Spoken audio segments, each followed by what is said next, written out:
चलिए तो फिर शुरू करते हैं। तो फिर अभी अपन एनालिसिस करने वाले हैं काइटेक्स गारमेंट्स लिमिटेड का। इनकी जो करंट प्राइस चल रही है वो चल रही है 286 रुपीज़ की और बुक वैल्यू 136 रुपीज़ की। पेट्रोल स्कोर 4 का चल रहा है। ये जो कंपनी है 1992 की कंपनी है। कॉटन और एक्सपोर्ट कॉटन और ऑर्गेनिक कॉटन के मार्केट में, मतलब कॉटन को एक्सपोर्ट करते हैं, कॉटन वगैरह का हमारा बिजनेस है इनका। चलिए अब अपन देखते हैं।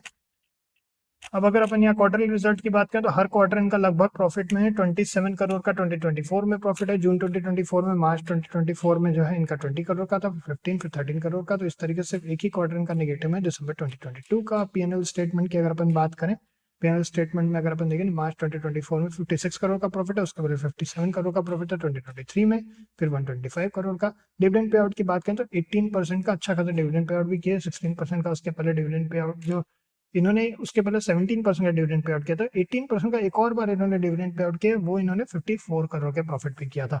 हाईएस्ट प्रॉफिट जब इनको हुआ था 125 करोड़ का, तब इन्होंने 8% का डिविडेंड पे आउट किया था। ये इंटरेस्टिंग बात है। अब और देखते हैं। चलिए कैश फ्लो स्टेटमेंट की बात करें तो overall net positive cash flow है 4 करोड़ का। Highest negative cash flow investing activity में माइनस 607 करोड़ का, और highest positive cash flow financing activity में 650 करोड़ का। अब अगर अपन शेयर होल्डिंग पैटर्न की बात करें तो 56.66% की प्रमोटर होल्डिंग है, एफआईएस की होल्डिंग 0.82% की, डीआईएस की होल्डिंग कुछ भी नहीं है, और पब्लिक होल्डिंग है 42.52% की। अब अगर अपन यहाँ पे आए तो एक बड़ा अच्छा आर्टिकल हमको इनकी कंपनी के लिए मिला है। कंपनी के बेसिस में बेसिकली इन्होंने बनाया earning not telling the story of Kitex government limited after share rise 30%। तो 30% का इसके स्टॉक में शेयर राइज हुआ है, जो कि अपन ने अभी अपन चार्ट में चलेंगे तो अपन देखेंगे भी। तो ये क्या है, बेसिकली बता रहे हैं कि 30% का looking back further it's encouraging to see that stock is up 62% last year से 62% से बढ़ चुका है, अच्छा खासा राइज हुआ है। In spite of firm bounce this still wouldn't be many who think that candle government PE ratio is 33.9x।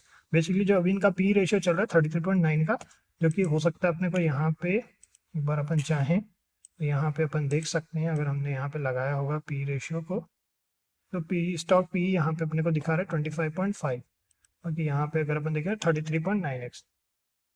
तो यहाँ पे अगर अपन देखें तो प्राइस टू अर्निंग रेशियो जो है ये बेसिकली बता रहे हैं। तो however investor might be overlooking the clear opportunity और potential side back, there is no rational basis for the P.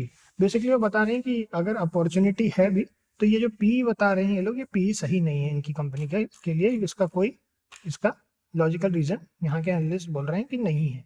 तो जैसा कि अभी आपको बताया कि appears to regular favor the solid jump, getting its P back in line with most other company. It's argued that the price to earning ratio is an inferior measure to value of the certain industry, but it can be a powerful statement. Basically ये बता रहे हैं कि final words में इन्होंने यही बोला है कि जो है कि वो वापस लाने की कोशिश कर रहे हैं उस नॉर्मल लेवल्स पे जैसे दूसरी कंपनियां इस इंडस्ट्री की हैं। प्राइस टू अर्निंग रेशियो जो है ऐसे तो कोई बहुत एकदम एग्जैक्ट मेजर करने का तरीका नहीं है कि कंपनी कितनी सक्सेसफुल है या कितना स्ट्रॉन्ग बिजनेस है। बट ये है कि at the end of the day काफी लोग इसको फॉलो करते हैं, तो इस पावरफुल बिजनेस सेंटिमेंट इंडिकेटर तो है ही। बट ये जो है कुछ इंडस्ट्रीज के लिए एकदम एग्जैक्ट काम नहीं करता है। We have established that Kitex government currently trade higher than expected P. Basically ये बोल रहे हैं कि ये जो इनकी कंपनी है काइटेक्स गवर्नमेंट है, ये हायर देन एक्सपेक्टेड पी है, प्राइस टू अर्निंग रेशियो इनका हायर है, और last 3 years growth is lower than wider market forecast. जो 3 साल में जो ग्रोथ हुई है वो जो मार्केट ने फोरकास्ट किया था उससे कम है। Right now, we are uncomfortable with the PE at this earning performance isn't likely to support a more positive sentiments for long unless the recent medium conditions improve. It's challenging to accept the prices as being reasonable. Basically, इन्होंने clear cut बात कह दी है कि भाई ये जो company है जिस तरह का पी अभी चल रहा है, ऐसा लगता नहीं है कि इनकी जो प्राइस उसको जस्टिफाई कर पाएगी ज़्यादा समय तक, और ये जो पॉजिटिव सेंटिमेंट है ज़्यादा समय तक चलेंगे।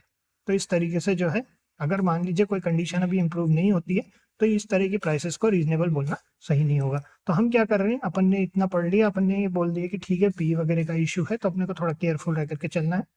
हम जो है 353 के बाद ही कोई भी व्यू बना रहे हैं। बाकी 290 के बाद एक बहुत छोटी अपॉर्चुनिटी, बहुत ही केयरफुल रहने वाले हैं। अगर नहीं करना हो तो उस समय नहीं भी कर सकते, इसीलिए हम जो है हमने अपने लिए प्लान किया हुआ है 353 के बाद ही हमेशा की तरह अपनी पोजीशन साइजिंग का ध्यान रखना है, स्टॉप लॉस का अपने को ध्यान रखना है, ट्रेलिंग स्टॉप लॉस के साथ चलेंगे। जो भी अपना पोजीशन साइजिंग रखेंगे उसमें अपना मैक्स लॉस कैलकुलेट कर लेंगे 1%, या फिर आप अपने हिसाब से अगर पेविट के बेसिस पे स्टॉप लॉस लेना चाहते हैं तो वो भी कर सकते हैं।